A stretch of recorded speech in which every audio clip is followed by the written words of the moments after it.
I'm Danielle Paradis, and this is The Place That Thaws.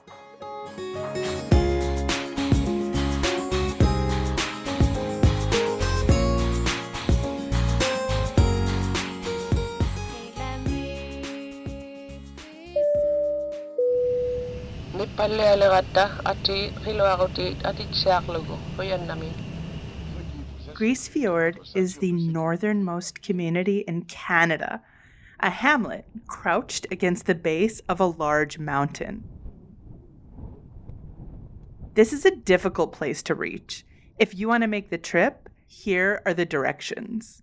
Just so you know, you aren't going to be able to book a flight on your favorite travel website.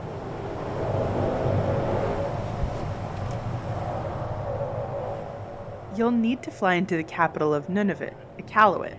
If you're from the west like me, I flew to Yellowknife, then Arctic Bay, Rankin Inlet, and then Iqaluit for a total of 9 hours in the air. The next day, I continued on to Resolute Bay. After a few days there, our flight was cancelled and rescheduled due to weather. Canadian North is the only airline in Canada that still offers flight meals included with the cost. The downside is the cost of the flight is more than $9,000 return. The final flight from Resolute to Grise Fiord, which the locals just call Grise, is on a twin otter prop plane. It's a bush plane, and it's loud.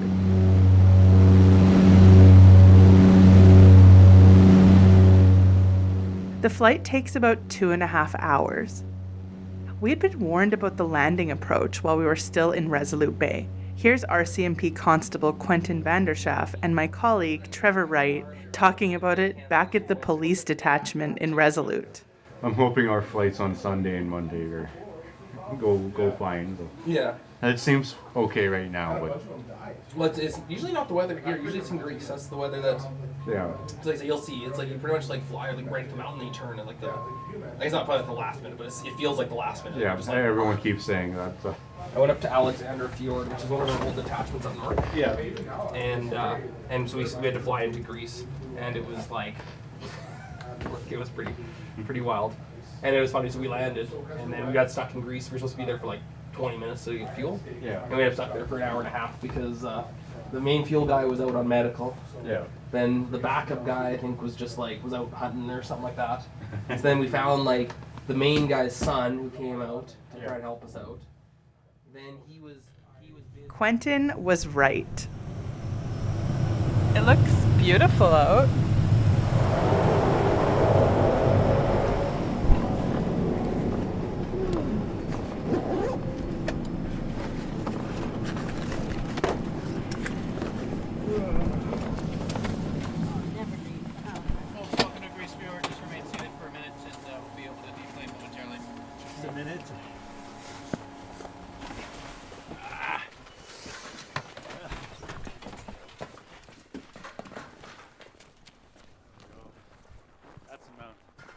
Wow, so as soon as you get out of the plane, there's a big mountain, and as we were flying, you fly towards it, just like everyone said.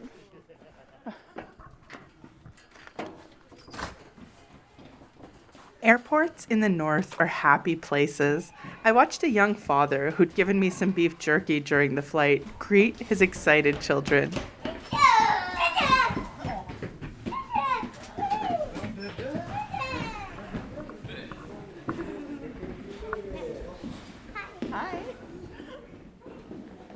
Family members hug and greet each other. Many are separated for longer than they planned due to constant travel delays. Hi, Mama.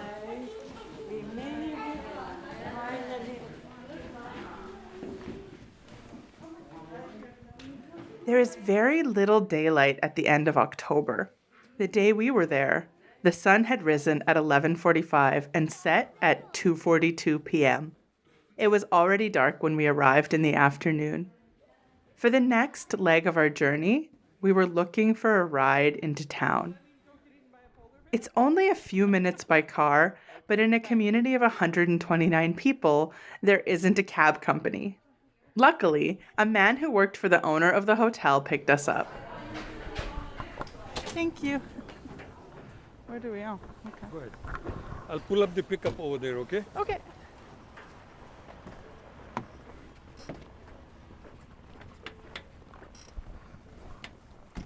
When we arrived, we dropped our stuff at the hotel, which was a white 2-story building, and walked around town.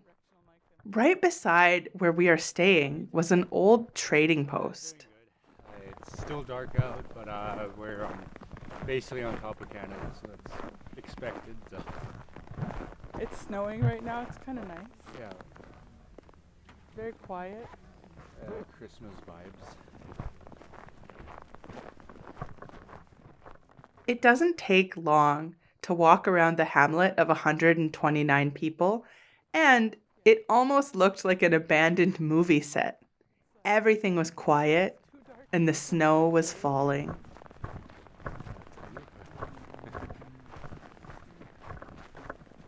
The only person outside was an Inuk child who was playing in the snow.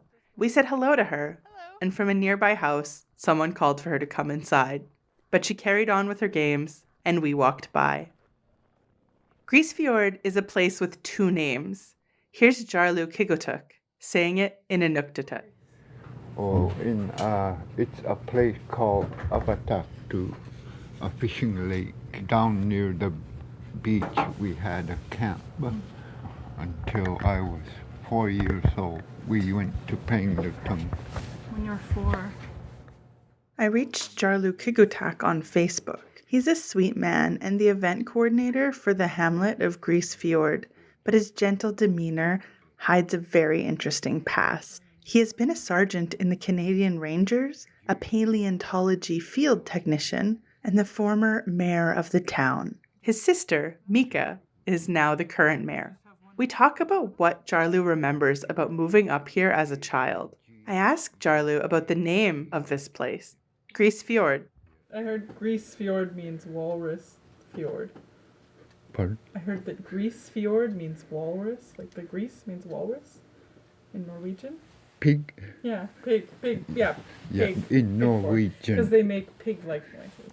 Yeah. That's what Ado Swerdrup named Grise Fiord. Ado Swerdrup, he named the place because he thought he heard pigs when he was out there. Yeah. There's an Inuit name for here as well, right? Yeah, Auschwitz. Auschwitz. Auschwitz. Yeah, a place that never melts. Yeah, but it melts. Now it melts. It melts. Yeah. The Norwegian explorer Otto Sverdrup named the location Grise Fiord in 1899, and it means pig ford.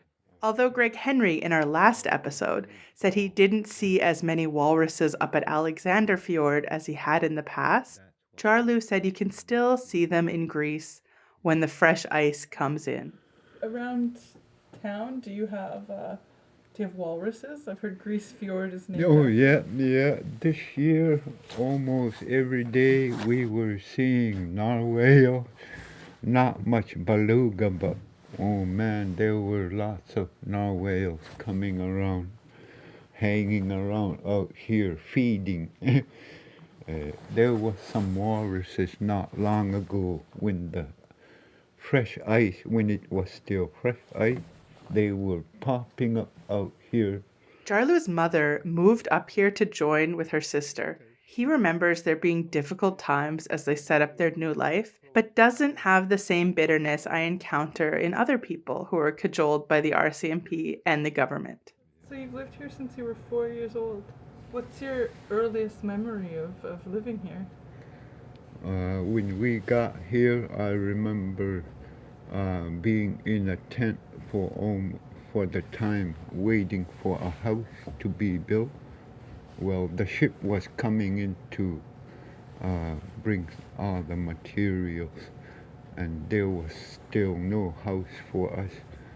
So they were the prefab ones just put up the walls, and they're still standing today.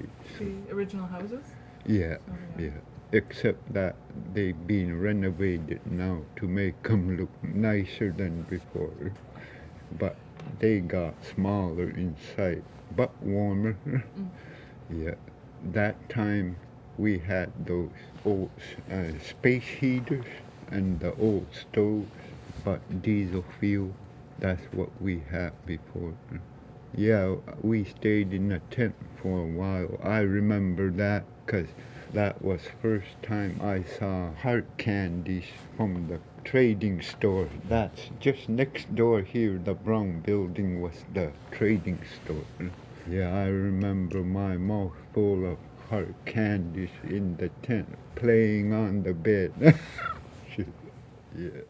So, setting up in the remote community was a mixture of hard candies and hard times. As we explore the history of this unique place, it's fascinating to uncover the layers of its past while also considering its future. Like everyone else we speak to, Jarloo is very much aware of the changes to the climate. I'm doing my podcast, like I mentioned, on like climate change, and that's why we came so far up, Right. because I think you're seeing a lot of change here.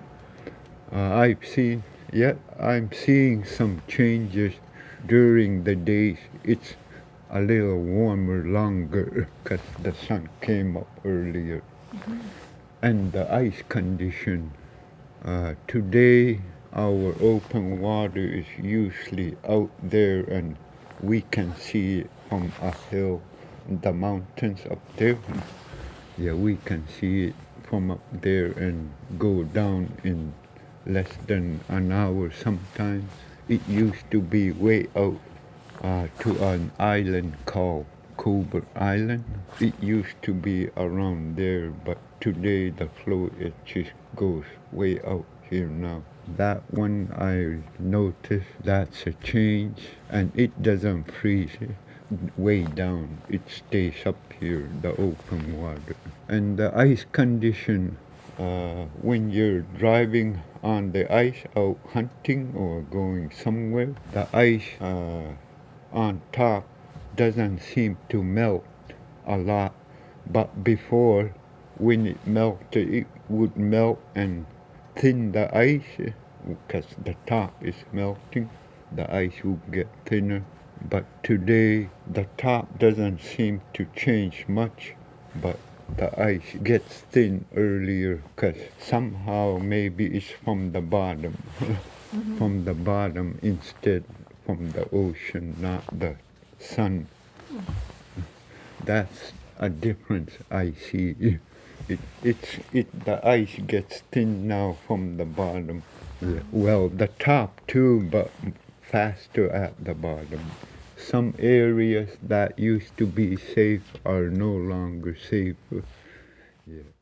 We also spoke to Mika Kiguktak, the mayor of Grise Fiord. Mika told us about some of the issues she was seeing in the community due to climate change.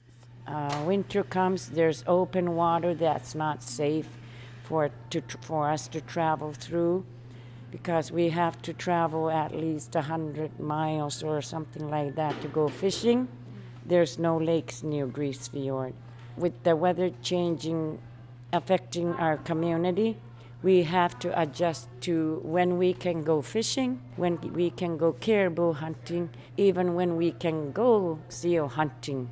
Because seal meat is our main source of country food that keeps us going. From Resolute Bay to Grise Fiord, we are hearing over and over again that the ice is no longer safe to be on. Many Inuit are using technology to help. Ice thickness sensors and an app using indigenous knowledge that warns hunters of the areas that are not frozen. Jarloo says that there's also the harpoon test. You tap the ice 3 times, and if it doesn't go through, it should be okay for walking, an ATV, or skidoo. If the ice survives 1 tap, it's only safe for walking. Sometimes the old ways are still the easiest, as it doesn't rely on an internet connection. The thin ice and melting conditions make for a dangerous journey, even for more experienced Inuit. For researchers and adventurers, there's even more peril. My colleague Trevor asks Jarloo about a news story from the summer. A researcher died out on a nearby glacier. Is that what happened to the researcher this summer, like in August? Oh, Rather at the glacier, a glacier called Jakeman Glacier. It's a huge glacier that way. She was trying to take water sample from a flowing river on the glacier, and there was a big tunnel there that the water's flowing into the glacier. She slipped and slid down, and she couldn't be found. Yeah. That's sad. Yeah, they just went there to do some work. They stayed here, check erosion. The woman who slipped into the glacier is named Maya Bhatia. According to a statement released by the University of Alberta, she specialized in the study of Arctic climate issues. They've been here a few times to check how the erosion along the beach is going, because it's eating out the beach and the water is rising a lot more. Yeah, it's really rising. We noticed that big time. It's really rising. Yeah, and they were checking that out here for a couple or 3 years, maybe. But I know for 2 years they've been coming here. One of the ladies, yeah, she slid and went into that hole where the water's flowing right into the glacier. And it's very deep there.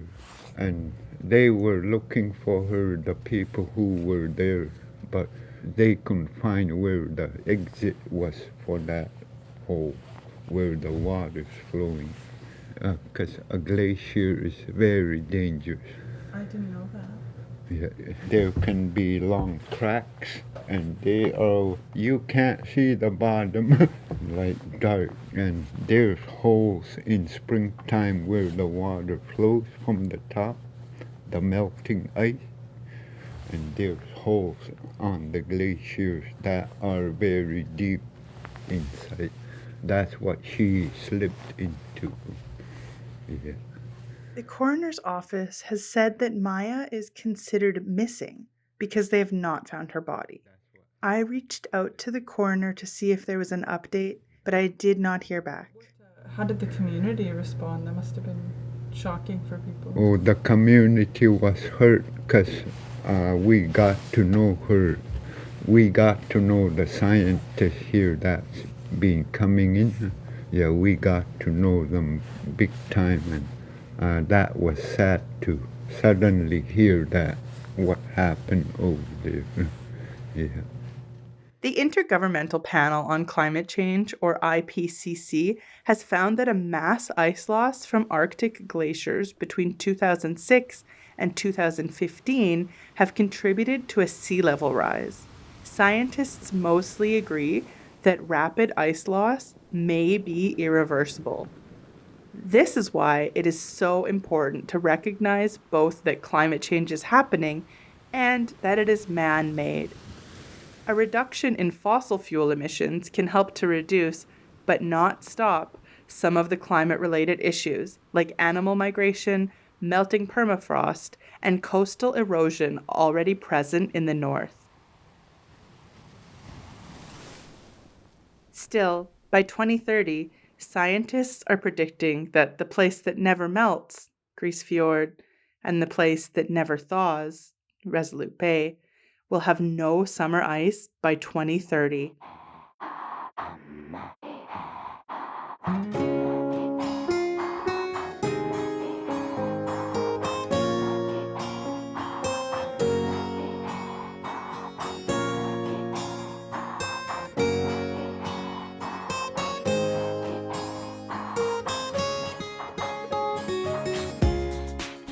The next morning, we went to the Hamlet office.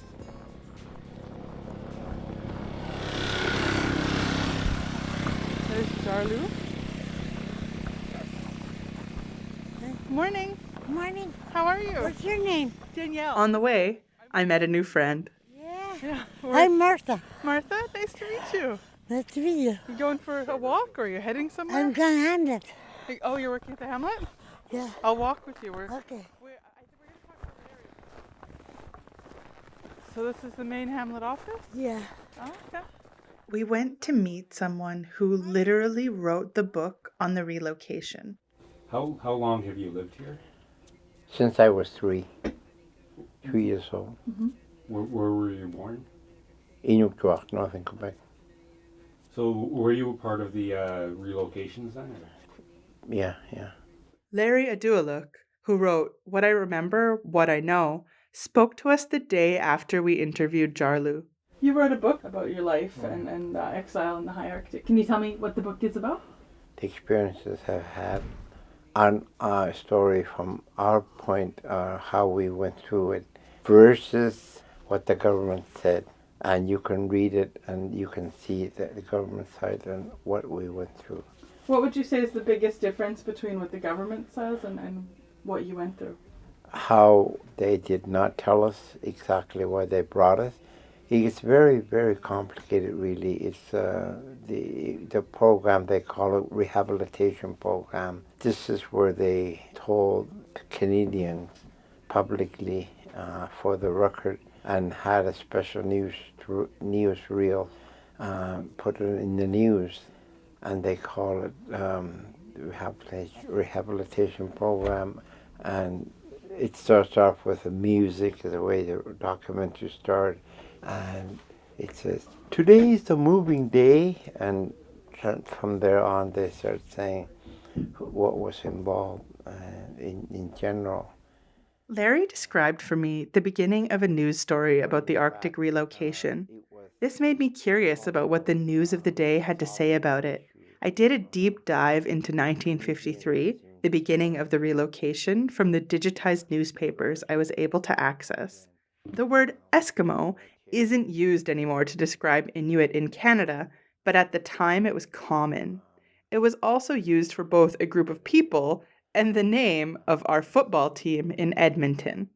So some weird historical overlap appears in the archives. While the federal government was moving Larry and Jarloo's families up north, media articles were more focused on the Edmonton football team than why families are being moved to a remote location. There do not appear to be any columns questioning the wisdom of the relocation. Instead, Inuit families are little more than a curiosity. The articles repeat lines given to them by the officials. Here's an article from The Standard, August 6, 1954. The government has been moving Arctic Eskimos 1,000 miles closer to the North Pole and further away from white man's civilization and found the experiment works. The most compassionate and forward-thinking man with any sort of profile seems to have been Canadian writer Farley Mowat. In 1952, he wrote People of the Deer, a book that was controversial when it was released. The book followed a group of Inuit in the Northwest Territories. Although the book was not originally about the relocation, Mowat wrote a new foreword in 1974 that referenced the artificial settlements, calling them unguarded concentration camps provided with the basic requirements for mere physical survival, but deprived of the freedom to shape and control their own lives. Genocide can be practiced in a variety of ways, he wrote.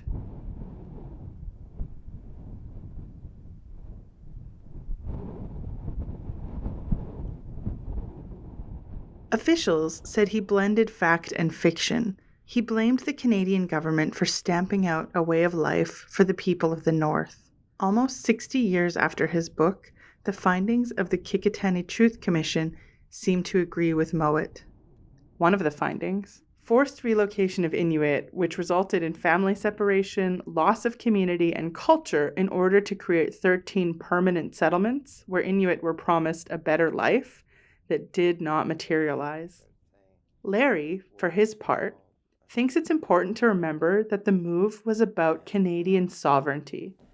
When in fact it was all about sovereignty issue, Canadianizing this part of the Arctic versus, well, again, the military, the scientific community, and weather stations against the American Cold War.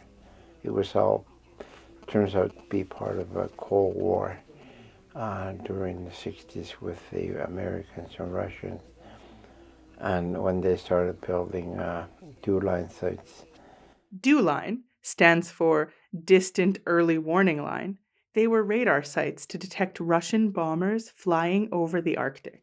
There are promises officially for the group that came with us from Pond Inlet. Documentation has been found, but for us from Inukjuak, no such document exists, so it's been said. They didn't write down any of the promises that they gave you? Nothing could be found, and the government claimed they never made any promises, but there was a lot of verbal talk, and the government, civil servants like RCMP in this case, argued that they didn't do things on purpose to hurt us. Of course, that's, but the communication from Inuktitut to English was non-existent, or if any, very little. But like my mother was the witness right there when I was growing up. She says, I was right there when your father was being told at any time are not happy and dissatisfied, we can tell the government and they can take us back right away. So verbal promises from the government that never materialize. As we talk, we shift back to the conversation of climate and whether it's different. Larry, one of the things that I'm up here to do is a podcast, like a radio documentary, on the way that the climate is changing. So you've been here a long time, and I'm just curious what you've seen. And have things changed? Have the seasons changed? I think every common sense person in the world knows. I'm sure they do.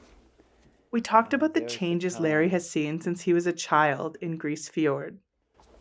This is October, but toward the bottom of the month in September, the ice got safe enough we could go on it and go hunting. And I remember a glacier right across where we got dropped off called Linton Peninsula. There's a great big glacier and they overhang for a long time. And that's the way it was. Then 1985 is my own little indicator. In 1985, there was a huge windstorm. We have big, strong windstorms, but this was the unusually strong wind in 85, and I've used that as an indicator ever since. The ice broke off when it would have ordinarily been safe. Larry told me he thinks climate is changing due to both natural and man-made factors. One area of human activity he's particularly concerned with is traffic in the Northwest Passage. Everyone knows the Northwest Passage in Canada is a passageway. Canadians say, and I am one of those, belongs to us internal waters. But the rest of the world says, nay, it's international waters. And they put on their little blinders that they put on horses when they say that. Here we are all around, and they don't look at us. They don't want to look at us. And I'm wondering if our government also does that. I just can't stop talking about sovereignty at times, even though I don't really want to, because I read the history of our great country. We were not taken seriously, the Northerners. Given what the families from Inukjuak and Pond Inlet gave up to go further north as human flagpoles, the community and individual wisdom, as well as desires of the Inuit, need to be a central voice in the conversation as adaptation to a changing climate becomes necessary. But is a government that moved people up to the north under false pretenses ready for the challenge? Do we know what is expected in the north due to climate change? And can we do anything about it? That is next week as we speak to two scientists who study climate change in the Arctic. Climate change is the forcing of the climate of our planet through our emission of fossil fuels. And that forces the CO2 concentration and that of other relevant greenhouse gases in the atmosphere up, which basically means that the atmosphere and then also land and water absorbs more heat from the sun. And that has a huge cascade of repercussions on first physical systems, then biological systems, and then also human systems.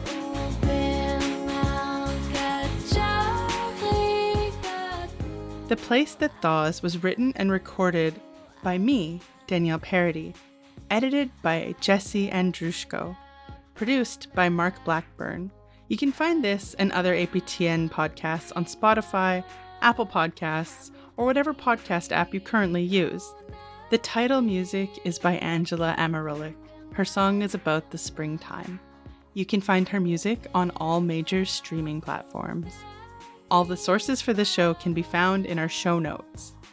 You can email me, dparadis, Paradis, at aptn.ca. If you like this podcast, please consider donating to support Indigenous news. Go to aptnnews.ca/contribute. This podcast was recorded in the Edmonton Public Library.